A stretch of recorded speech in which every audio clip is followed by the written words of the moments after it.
If I could give everyone in your family a pill that would reduce all-cause mortality by 51%, no side effect, would you take that pill? Yes, give me that pill. That's walking 8,000 steps a day. When people are walking more, they accumulated enough non-exercise activity fatigue that drives sleep pressure. So second now, vital sign which you mentioned in your one of the books was rise and walk.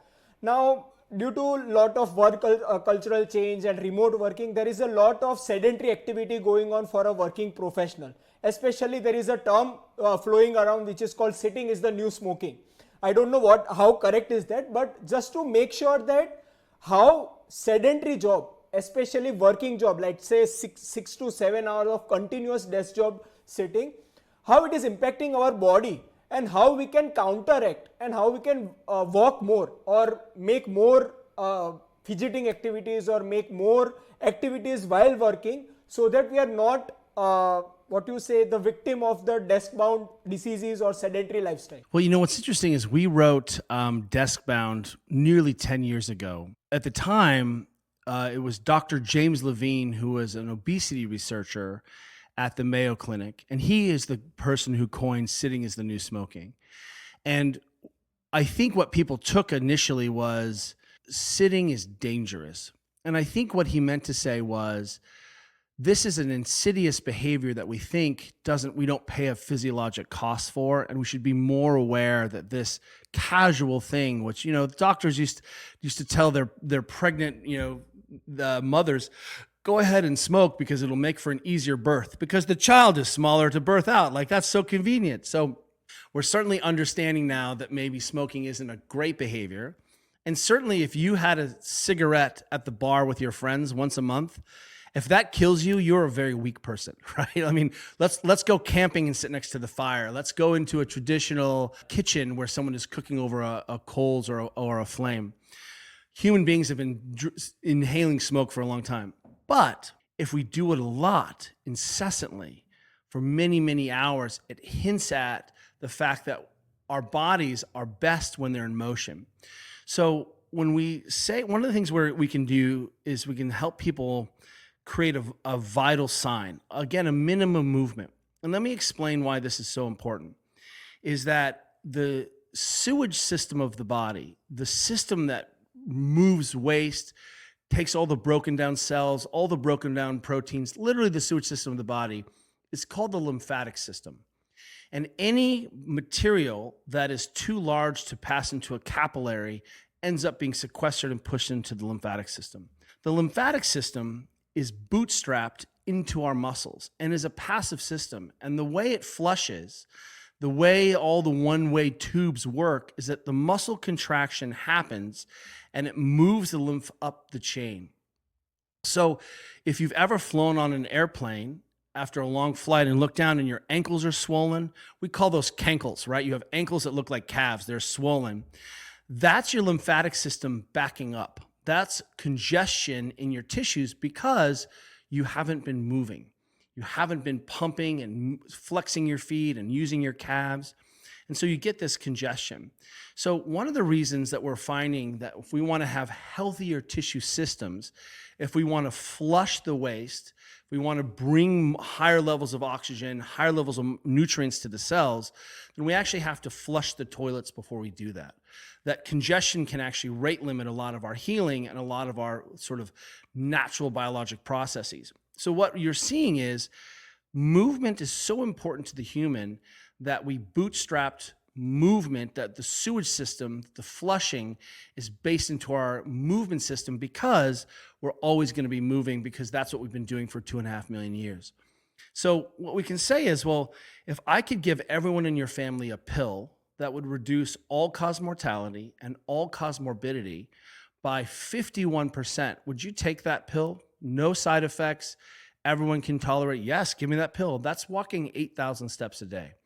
So when we give people this pill, this 8,000 steps, it turns out the 10,000 steps, 10,000 was an auspicious number in Japan. The 10,000 step meter was a marketing gimmick, and it was a nice number, but it's not 10,000 steps, it's 8,000 steps. And what we helps to have that metric for people is saying, hey, here's a minimum. If you want to walk more than that, it's great. And there'll certainly be days as a modern busy person when you walk less than that. But then you need to be able to say, oh, I've been inactive this week. I need to come back up to this 8,000. And we also found that clinically, we could ask people to walk 8,000 steps by going for a quick walk after the meal, having a quick walk during lunch, and that it was actually quite tenable to actually hit the 8,000 steps. Now, one of the things that we see is that if you want to have strong feet, you should use feet, right? If you want to have sunshine on your life, we saw that in the United States, the research is that most people are getting an hour and 20 minutes outside a week. Oh. And so they're not actually outdoors, getting natural sunlight, being in nature, forest bathing, getting fresh air. But if we're asking people to walk more, one of the things that we certainly can do is we're going to start to see that we make better communities, we interact with people. It can be a gateway to understanding how we interact and how much sort of environment we should be seeing. And more importantly, what we begin to see is that it starts to ameliorate a lot of the downstream effects of sitting and being sedentary.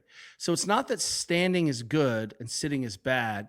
It's that being still for long periods of time is less effective and moving is more effective. And so if we even use Harvard as a benchmark, Harvard defines sedentary behavior as sitting more than 6 total hours during the day. So that's on the bus, that's in the chair, that's at the dinner table, that's aggregate. And the average person is probably closer to 10 to 12 hours a day of total sitting.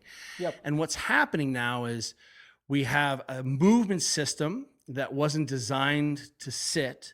And so we're sitting on our hamstrings, our pelvis and femurs don't have a good relationship. And not to mention that blood sugar goes up.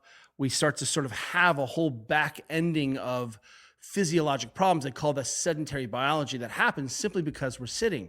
Now, we're not advocating that everyone get a stand-up desk, but what we're saying is, hey, we need to look critically at how much sitting we're doing versus how much moving we're doing, especially when we start to see it combined with poor sleep, eating very, very sort of non-nutritious foods, eating tons of calories and not moving. One of the ways that we like to help people with weight control, if they want to lose body weight, is that we have them walk. It's very simple, very easy. If I take a person who's gone to a cycling class or even like a high intensity class 3 or 4 times a week, and I compare the calorie burn alone to someone who's been doing a lot of walking, just 8,000 steps over the course of a week, that 8,000 steps burns a lot more calories. Especially than the those fat intense. oxidation. Yes. So what we suddenly see is, wow, maybe I can use my gym time to work on physiology, not calorie burning. And then I can put calorie burning into the, hey, why don't I walk around the neighborhood with my wife or my partner? Exactly. Yeah. It is a keystone habit. Means walking 8,000 steps might be the keystone habit which can overflow the other part of the healthy habits which you mentioned, the downstream of the activities. That's right. And, one of the things that we see as modern people, and certainly modern young people who are working really hard, is we see a lot of sleep disturbances. And as a physician, people say, hey, I have a hard time sleeping. And one of the things that we found is that when people are walking more, they accumulated enough non-exercise activity fatigue that drives sleep pressure. So oftentimes you're not sleepy because you actually haven't moved enough during the day. And when you start to move more, you'll start to accumulate a little bit of fatigue and want to sleep. दोस्तों ये video अगर आपको valuable लगा तो इसे like कर अपने सारे दोस्तों से इसे शेयर कीजिएगा। इस चैनल को सब्सक्राइब तो आप कर ही लेंगे। चलिए मिलते हैं।